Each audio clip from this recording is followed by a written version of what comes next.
அஸ்ஸலாமு அலைக்கும் வரஹ்மத்துல்லாஹி பரகாத்துஹு. பிஸ்மில்லாஹிர் ரஹ்மானிர் ரஹீம்.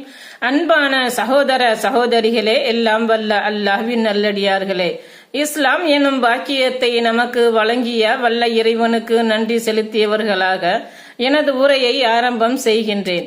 இன்று நாம் காணவிருக்கும் தலைப்பு பெண்களிடம் உள்ள மூடநம்பிக்கைகள். இப்படி இருந்தால் அப்படி நடக்கும் என்பது. நகத்தில் வெள்ளை புள்ளி வந்தால் புத்தாடை வாங்கி தருவார்கள். கன்னத்தில் குழி விழுந்தவர்களும் இரட்டை சுழி உள்ளவர்களும் 2 பொண்டாட்டிகளை கட்டுவார்கள் என்று கூறுகின்றனர். வீட்டில் கருப்பு எறும்பு வந்தால் அது சீறு கொண்டு வரும், அதாவது வீட்டில் விசேஷம் நடக்கும் என்று வருங்காலத்தை பற்றி நம்மில் பலர் பேசிவிடுகின்றனர். நாளை நடப்பது அல்லாஹ்வுக்கு மட்டுமே தெரியும் என்பதை மறந்து பேசுகின்றனர். மறைவானவற்றின்